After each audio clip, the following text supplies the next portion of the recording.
Hi, I'm Nick Palmisano. And I'm filling in for Nick Palmisano.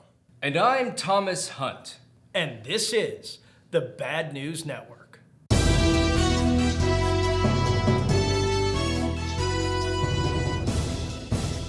From 2016 to 2020, while President Trump was president, I tried very hard to call the balls and strikes of his administration fairly, regardless of what the MSM was telling us we should think. I have to do the same here. President Biden delivered his first press conference in some time, and in my estimation, it left a lot to be desired. I'm not going to dogpile on him the way the right-wing media is currently doing, and I'm certainly not going to make excuses for him as the left is doing. But I feel a moral obligation to highlight a few major issues. On Ukraine, President Biden stated that Russia could likely get away with a minor incursion and could win an all-out war, but that it would come at a great cost for Putin. I will not pretend to be an expert in the Russia-Ukraine conflict, but it seems to me that implying that we and the international community would not get involved, because how else would Russia prevail, is not the best look if the goal is to prevent such an incursion. He did attempt to walk back that statement a bit later in the conference, but that isn't the kind of comment that a president should be making. On Afghanistan, stating that he had no regrets as to how he handled the withdrawal hurt me physically. People literally fell from airplanes as they clung to them for dear life. The situation was so bad that people like me were allowed to go to HKIA and help evacuate our allies because the plan was so deficient for the reality of what actually happened. The initial evacuation of Afghanistan was a total failure. I do think the administration stepped up significantly and did the best that it could once everything went to shit. But to say that you regret nothing is an insult to our allies and I believe the veteran community. And I will tell you that much of that failure continues. For every member of the government that is working to help those we left behind, there seems to be one or two more that just wants the problem to fall into the abyss. Every president has a failure. I don't judge the president for his initial Afghanistan failure, but I will judge him if he chooses to abandon making it right. Finally, on the election, not in my wildest dreams did I expect to hear a Trumpian line on the validity of elections come from President Biden. One of my largest complaints about the Trump administration was his attack on the election process. He cast doubt into a process that will have a long-lasting impact on our country and that many believe caused the events of January 6th. I appreciate that the Democrats want additional measures in place for the balloting process, but let's be honest, there was no meaningful fraud during the Trump election. There has been no meaningful fraud ever found in our past elections. There is no reason to believe there will be meaningful fraud in the upcoming election, regardless of any legislation. That kind of fear-mongering is the exact opposite of what most people were looking for in a Biden administration. President Biden has delivered some wins for the Democrats. He passed major legislation against the backdrop of a very unhelpful Republican Party. He should focus on those wins and on his promise to be a president that believes in representing all Americans. I hope to see more of that in the future.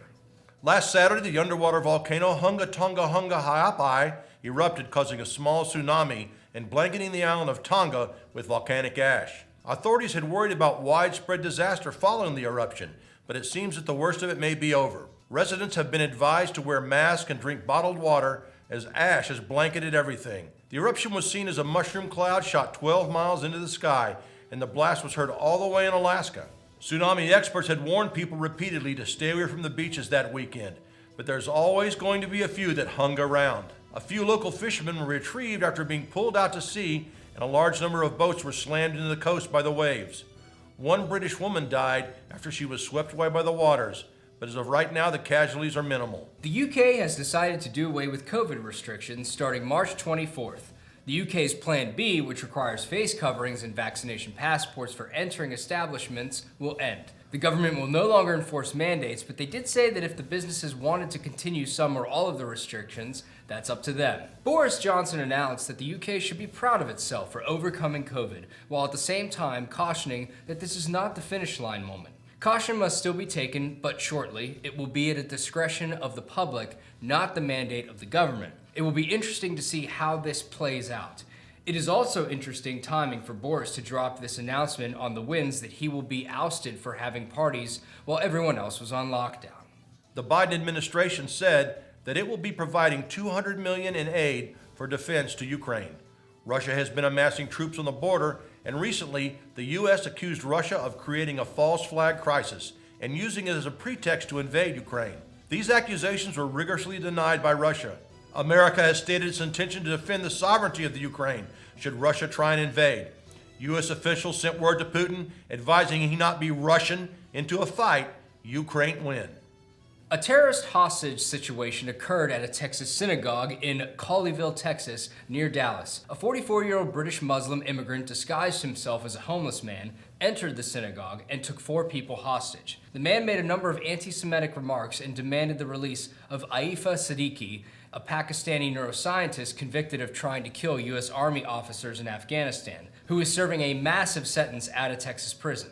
After a 10-hour standoff with the FBI, the terrorist was shot dead. Officials later obtained a phone call between the man and his brother during the ordeal. During the conversation, the brother begged the terrorist to give himself up, but it was the terrorist's intention to die, according to reports. Concern over how this man was allowed to travel to the U.S. has arisen, as it was revealed that he was under surveillance by the UK's MI5 as a person of interest. Officials say that it wasn't due to a poor investigation, but rather that the man had his intentions well enough to avoid raising alarm.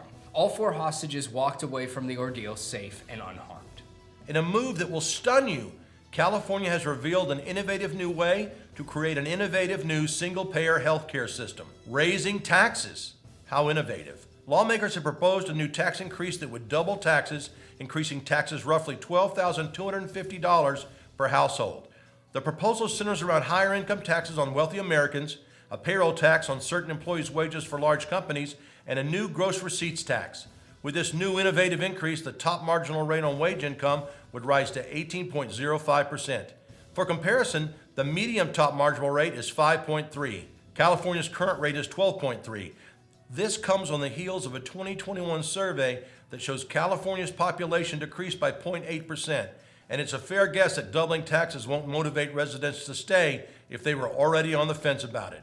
Biden and the Democrats in tow were unable to snuff out the filibuster threshold of 60 votes. 2 Democratic senators, Joe Manchin and Kyrsten Sinema, voted against Chuck Schumer's forced vote to lower the required votes from 60 to 51, giving the majority full control to push legislation through and eliminate the filibuster, which has been in use since 1837. The purpose of the filibuster is to give minority power in the event that the majority is trying to cram its agenda down America's collective throat.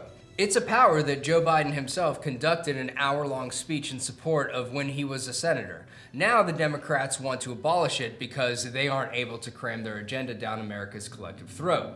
How ironic.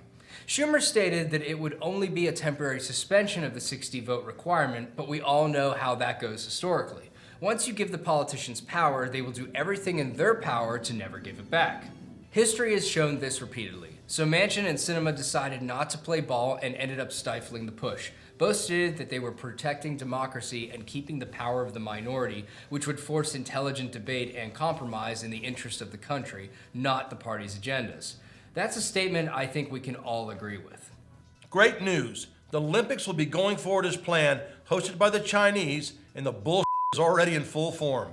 In a move that surprised no one, China sent out a statement to all athletes saying that if there were any political statements made by them that might be deemed unacceptable to the Chinese government, they could face severe punishment and even arrest. Well, it is in the AOC mandate that athletes are not allowed to make political statements during the games. The average punishment is usually that the country whose athletes made the statement is removed from the games. But of course, China is going to be China. U.S. officials advised U.S. athletes to bring burner phones to avoid Chinese surveillance via their health app, which they are making all athletes use while they are in China.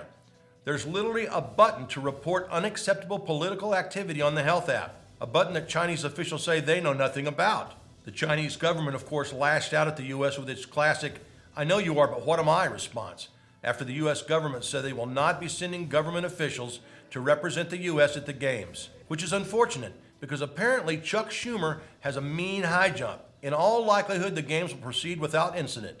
It's already nuts, yet unsurprising that they are proceeding at all despite the numerous egregious violations of human rights in China. You know, concentration camps and whatnot. Hello, China. 1936 called. They want their Olympics back. And finally, in Florida news, who remembers those sunny school days when you look out the window and see a 6'6", 290 defensive tackle running around outside naked?